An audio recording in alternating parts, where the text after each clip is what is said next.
Hello Stratters, it's CreepEvee and we are back again doing a normal video. This one's going to come out a little bit late because of the news video. I wanted to go ahead and get it out first, get it hot off the presses with everything that was going on, and I didn't want to put out two videos on the same day, so this is going to be a little bit late, so forgive me on that. But we are going to be playing Commander this week, and we have a very special deck this week because it is from one of my best friends, Adam. He designed the deck and sent me the list. I played against him with it one time, and I told him I want to play this deck on the channel. So here we are. He was very kind in letting me use the deck list. I really like this.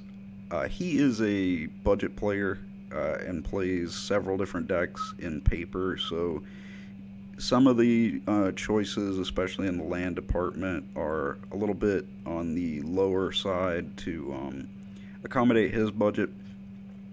So if you see some lands or anything that you'd like to swap out, definitely there's not any reason not to, but that is the reason why. And also to keep it budget for you guys, this deck came out at right about 20 ticks with everything that was in it. So very cool, very spicy to have it at that point.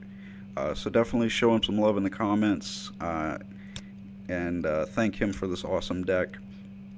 We are playing Vampire Tribal without a tribal commander. We are playing Marchesa. Let me pull up our preview pane. So we're playing Marchesa, the Black Rose. So we are playing Grixis, which is a little weird for vampires, but I really like what he's done with it. You do get access to some pretty cool vampires by doing it. But Marchesa just synergizes really well with them. There are Grixis commanders that are vampires, but they suck, to put it bluntly. And Marchesa is fantastic, and she does synergize really well with this deck. So what does she do? Well, she has Dethrone, which was a mechanic that came out in the first Conspiracy set. Whenever you attack, or whenever any creature, well, no, whenever this creature attacks the player with the most life, and alright, and it can be tied. Okay, so most or tied for the most, they get a 1/1 counter, and so that happens when they attack. So that happens before damage and before blockers are declared. So keep that in mind. And all of your other creatures also have Dethrone whenever she's out. So very cool, very useful. And so the reason why she synergizes so well is because a lot of vampire cards are based around putting counters on them. And her other ability is whenever a creature you control with a +1/+1 counter on it dies, return that card to the battlefield under your control at the beginning of the next end step. So because all these vampires are slapping counters on each other and they're getting counters off of Marchesa, we're just going to be able to keep our vampires coming back. So that is where her synergy comes in. You have kind of a divide in the vampires in Magic. You have the really aggressive ones, you have the madness ones, you have the life gain ones, and then there's a large amount of them that do focus on counters. So those are the ones that we're going to be looking at today. This is a very interesting way to play vampires. I talked to him about other options like Mardu, because we are getting a Mardu vampire commander coming up. And he said that he liked the idea of it, but he just felt like the Grixis build fit his playstyle a little bit more, and it does allow you to play counters. So Mardu is going to be a very interesting way to play it. It's just going to be a very different type of strategy, more of the aggressive and life gain, where this is going to be more about the counters. So it's a lot of fun. We played a few games with it, and I really enjoyed it. I played him with my Locust God deck that I showcased before, and he gave me a pretty good run for my money, and won quite a few games that we played, just because it can do so much damage very quickly. So without further ado, we are going to jump into a match on Magic Online with Marchesa and vampires. See you in the games. Alright guys, playing some Grixis vampires. We will be going second, I think is what it said. I don't know. One land, not going to get it done for us. Three lands. Still not really getting it done for us, but we'll go with it. We do have some things to do with it.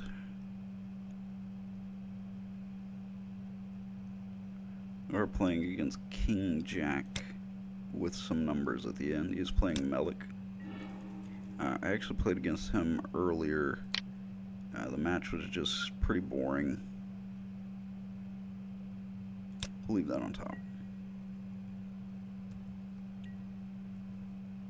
Just neither of us really got anything going, and I ended up winning with a Markov Blade Master.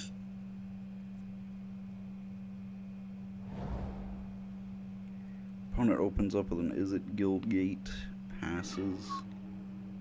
We're going to open up with a Crumbling Necropolis and pass. Thrilling gameplay. We'll get thrilling pretty quickly. His deck is pretty fast, so I assume we're going to get some pretty spicy action. But we're going to make it work. As always.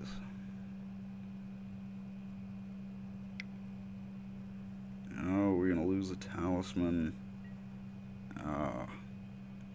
Well, saw that one coming, but we'll make do. Would have been nice to get it to work.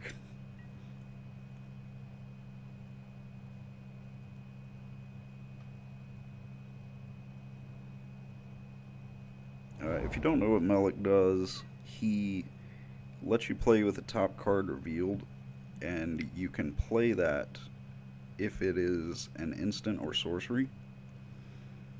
And when you do, if you're playing it off the top of your deck, then you can create a copy of that spell. So very scary, can do a lot of combo storm type stuff.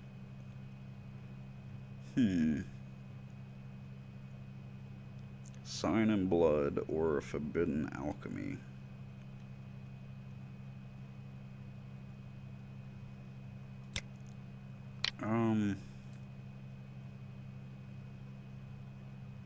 If we're using mana efficiently, we play the Forbidden Alchemy.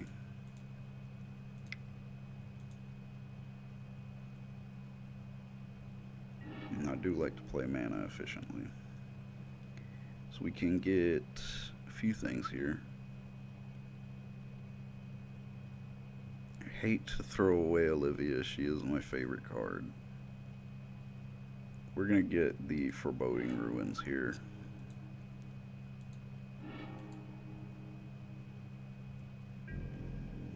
Gotta take the land when you can get the land.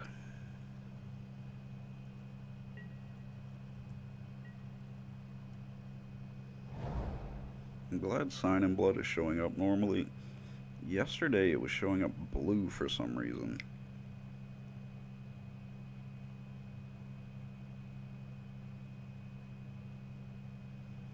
Opponent going for 4 mana. I'm pretty sure that casts Melik. Oh no, Melik is 6. I'm sorry. Thought he was cheaper.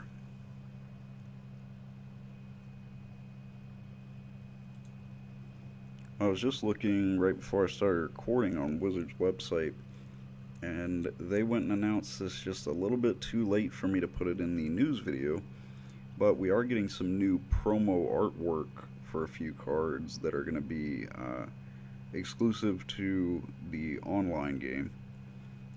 I think it was like 8 cards that they've shown off. I can't remember what they were. I know one of them was Chains of Mephistopheles, and it's getting a pretty cool art. A lot cooler looking than the goofy dragon demon thing that's in the original art.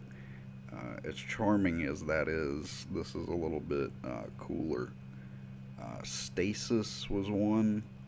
The art for it looks pretty cool. Those are going to be available in treasure chests and player rewards. I don't know when those are actually going to start being available. Did not see that. Like I said, I saw that just before I started making this video.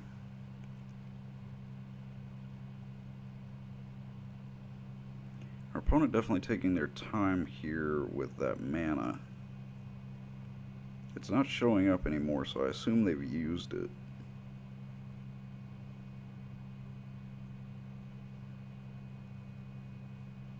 I'm just trying to fill time with news. Or no, chooses to not do anything with it, I guess. Not sure what that was all about. Well, we move on. And let's cast a Sign in Blood. I love Sign in Blood's player reward art. I think it's really nice. Let's play that Foreboding Ruins. We don't have a mountain or swamp to reveal, but that's fine.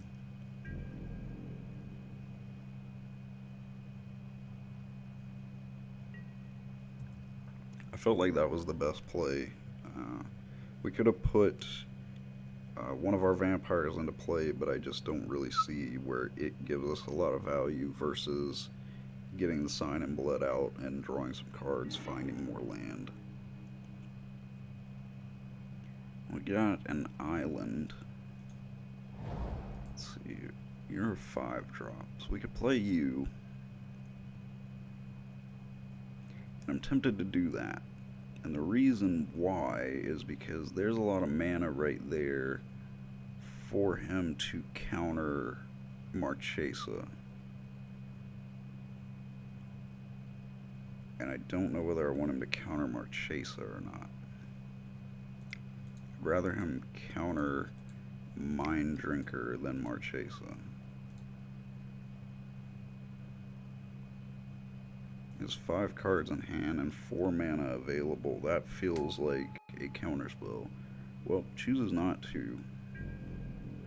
And I don't mind having Mirko out at all. Little meerkat, as I call him. Grixis Panorama. Cracks it. Gets an island tapped.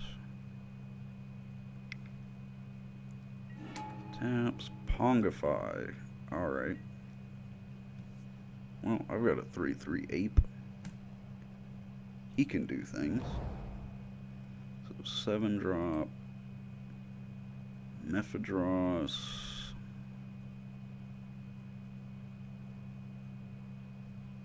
I could get some counter stuff going on with our ape. Or I could get Marchesa out and do that as well. And I think that's what we want to do. Let's tap there. Cast the lovely Marchesa.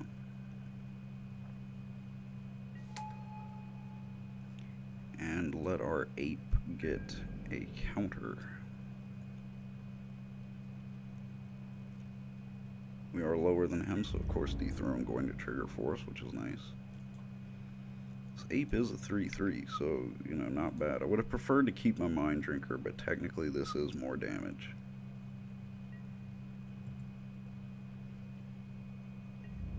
Mind Drinker is a cool card. I think the name Mind Drinker is cool.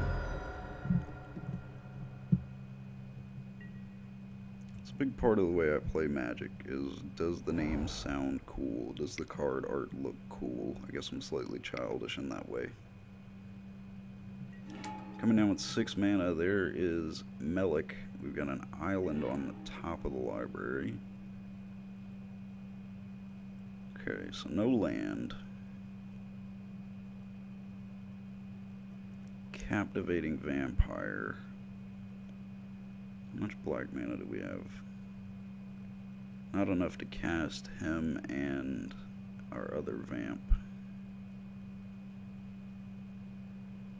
Mephidros uses mana efficiently, as I always harp on.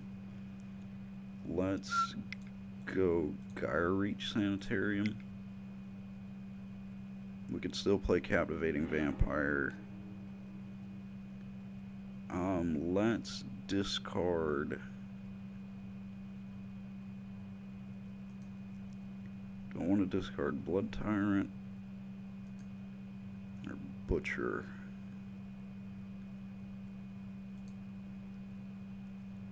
I want to keep Haven Ghoul.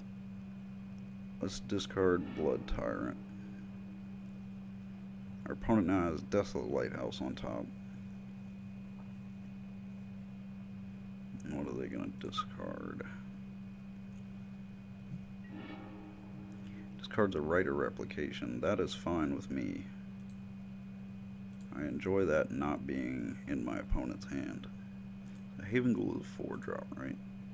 Alright, well, let's get out a Captivating Vampire. Even though that doesn't really do anything for our Marchesa Ape combo here.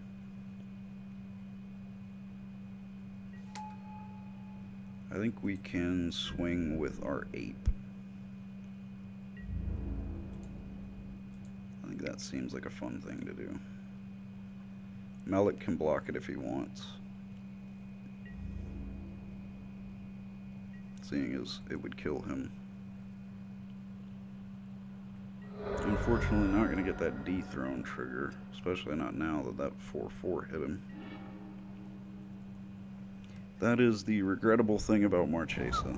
You always want to get those counters, but so often you end up not being even close to being able to get them.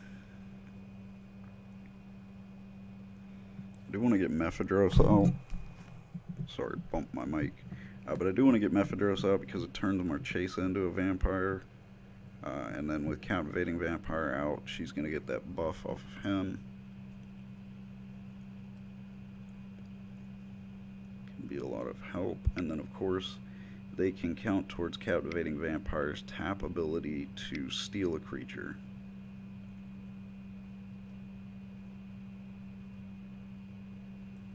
So tapping 6.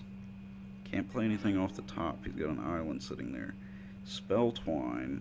Okay, so him getting the ability to play Grixis Charm is kind of scary. He's going to kill off Marchesa and then manipulate his top cards, which is a problem considering that he is playing Melik. Well, we can afford to recast Marchesa. Or we can try to get more things on board, which is normally what the goal is, especially with this deck.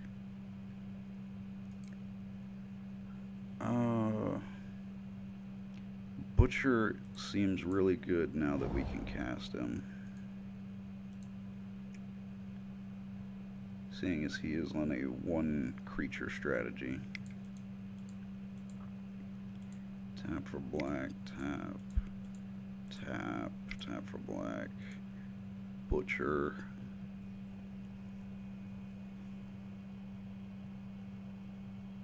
And then of course our ape can swing. I bet he regrets giving me that ape now.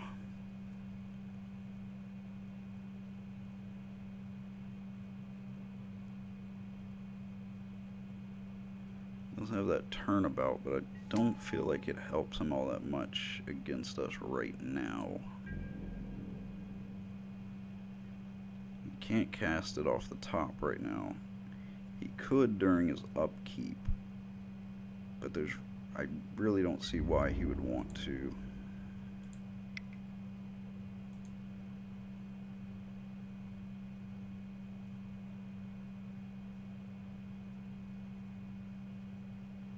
Untap all permanents. Yeah, I don't really see why he would want to play it during his upkeep, so that's only when it would get doubled. Definitely could come in handy later on as far as preventing us from getting in with a large number of creatures, but overall I don't think it helps him out too much.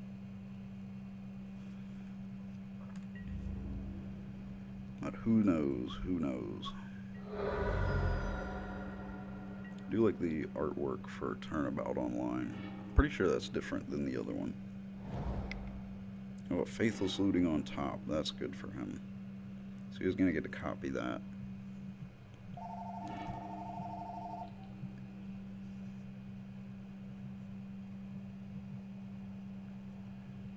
Oh boy.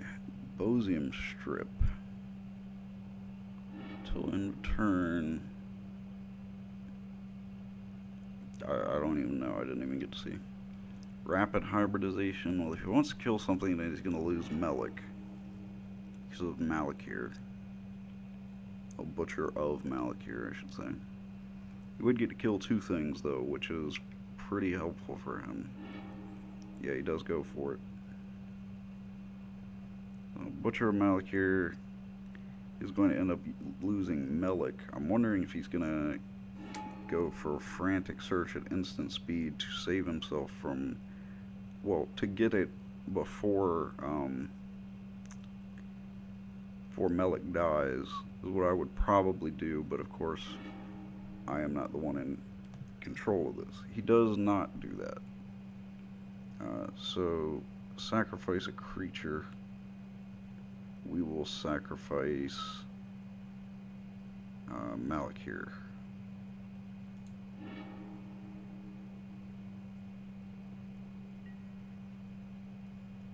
And we will have to sacrifice again. Our Frog Lizard is weaker, so we'll have to say goodbye to him.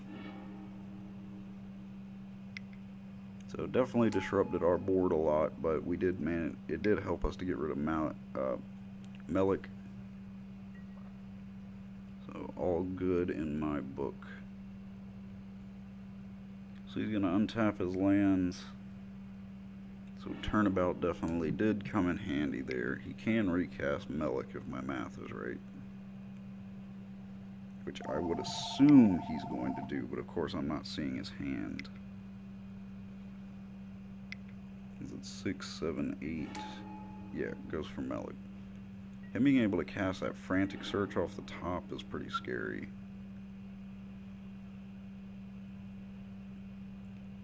So now, what is the play? We got a few options here. One of them includes Marchesa. We need 6 for Dark Imposter. We're at 7 mana. So we could cast Haven Ghoul and Dark Imposter in the same turn. Cast Sazdak this turn.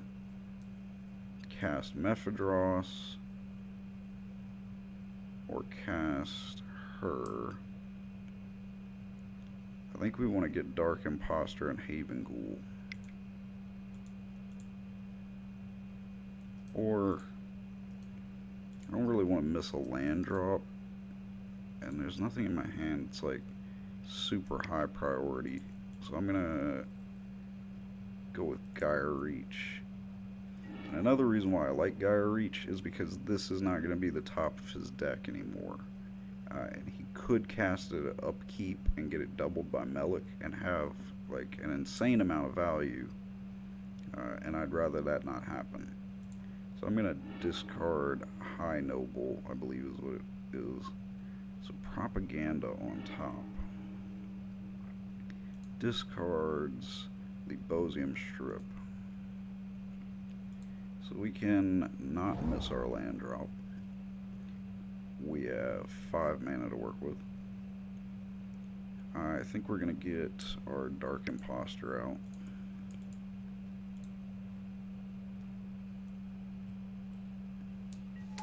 Technically not using mana as efficiently, but I want to be able to use Dark Imposter's effect on Melik next turn. Hopefully he lives that long. I don't know. Probably not. He does let our ape get through. Gutter Snipe on top. Probably going to... Okay, well, goes for the Propaganda first. which is a problem for us.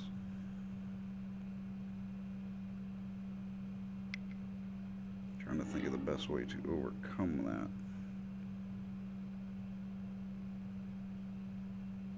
Draws an arcane denial as well.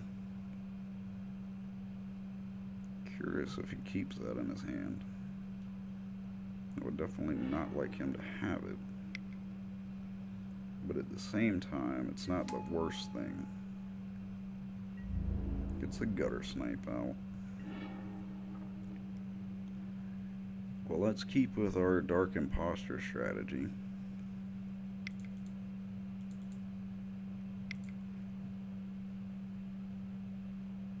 Man, I wish we had one more mana.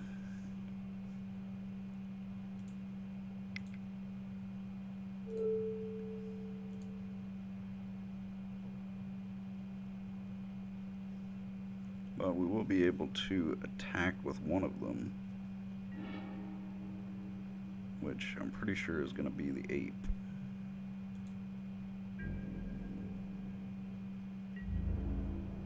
With the amount of mana that he has, he's probably going to be able to get Melik back pretty quickly, but it does set him back a little bit. We can pay for that, right? Yeah, okay.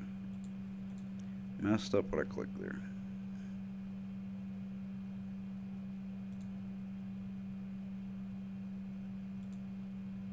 Alright. So that'll get 4 in unless he wants to block. Chooses not to here. I don't know what he might have planned for gutter snipe, but letting himself get down to 10 is a little bit risky.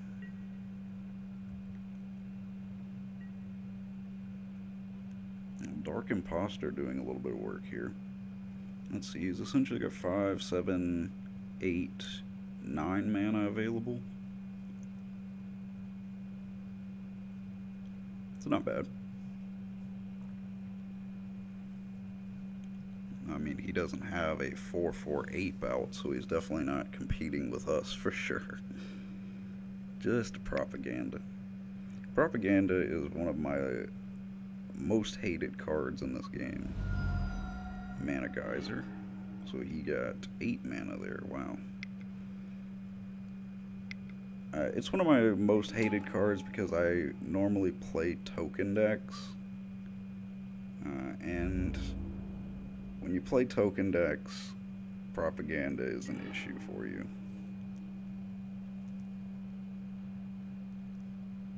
So I think he didn't get anything that can stop me from grabbing something with Dark Imposter. So I think that's what we're going to do.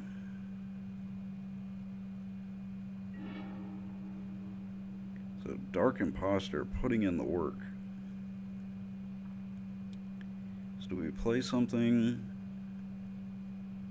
I think we should play something instead of attacking with the ape. I think that thing is going to be this Markov Blade Master.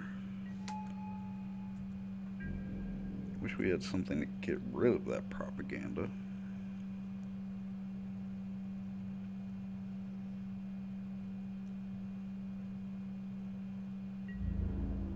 Art for propaganda is quite strange.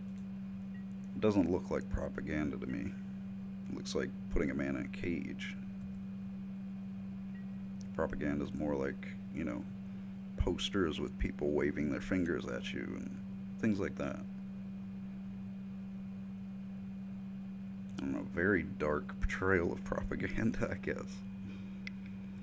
The things that I talk about during these videos, man, I don't know why you guys watch. I shouldn't say that. I just rant about random things, normally card art instead of actual gameplay. But that is one of my favorite things about Magic. It's just wonderful theming and beautiful art. So what did he get with the Spellweaver? Whenever you cast a sorcery, enchant instant card in a graveyard.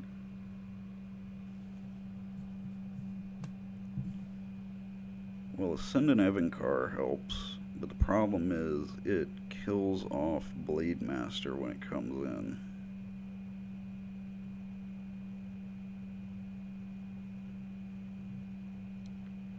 I could attack with these two.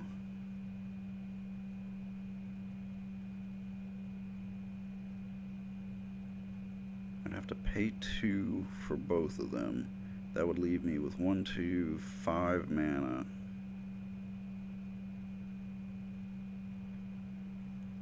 I'm gonna go here.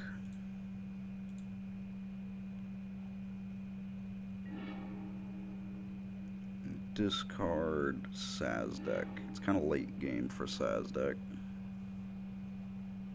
As much as I really want to use him because I've seen him do some goofy things. So we'll play a command tower. That gives us 1, 2, 3, 4, 5, 6, 7.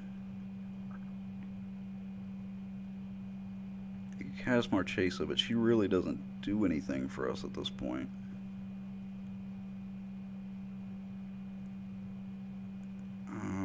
I think we just attack. There's not really anything else we can do.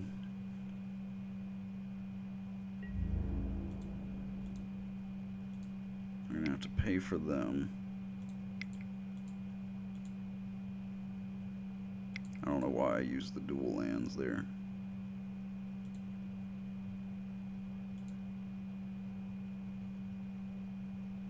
Well, he's really gonna have to block here. I mean, he doesn't have to, but he's getting low. So I think that, yeah.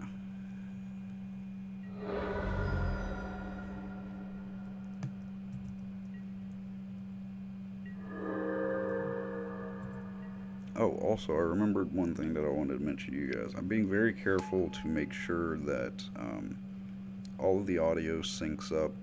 I know that we had a problem with that last week, and I spent all this week trying to figure out what went wrong, and I'm still not sure, but I'm going to double and triple check to make sure that that does not happen this week. Well, there's the Grape Shot. Gonna kill Blade Master. Get a token.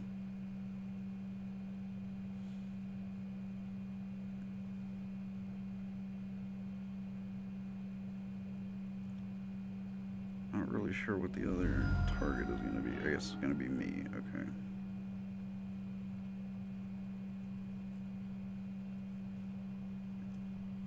Okay, so now he's getting Turnabout back with Spellweaver.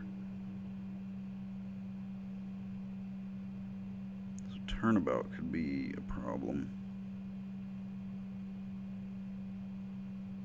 He could call land and have a huge amount of mana. Doesn't say what he's picked. Yeah, goes for land.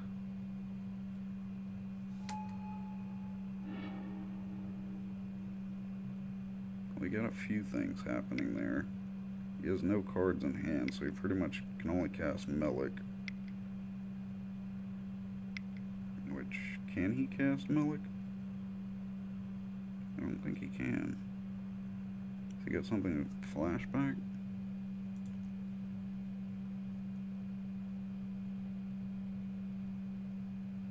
Not that I see.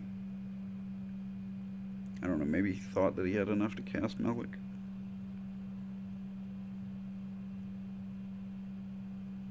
He could have tapped down the 4 lands that he had untapped and then before Turnabout resolved.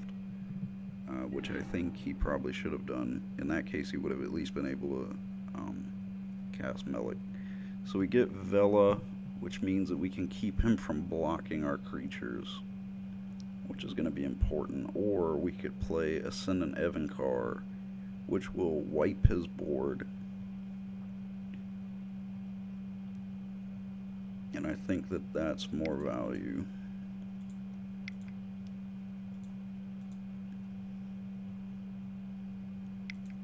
More red. Play Evancar. It'll lower our ape down by 1, but It really doesn't matter at this point. When he comes in, he's going to lose all of those. We can pay to swing with both of them. So yeah, that is game. Well, that was a tough fought one there. We barely even got to use Marchesa.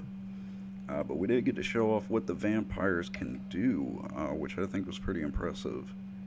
We can go back and pull up the deck while I ramble a little bit. I really enjoy this deck, and obviously we're going to have some more games with it. But just wanted to show it off again, and of course the link will be in the description. I really enjoy this deck. It's pretty cheap. It's 20 ticks, I think, is what it came out to. So very affordable in paper as well, too. Not too much to buy here. Like I said, he likes to keep it pretty budget. And I like to keep it pretty budget too, especially on the show. So definitely doable for most people's budget. And it's a really fun deck. If you like tribal decks, this is a really interesting one despite your commander not fitting the tribe. But just so much synergy with the vampire, so it works really well. But obviously we'll be seeing some more of the deck. It's time for me to chill a little bit, and then I will close it out. I hope that you guys enjoyed the video. I know I enjoyed making it. Let me know what you thought in the comments. Do you have any suggestions for things that I should do next, or things that I should change to make the videos even more enjoyable for you guys?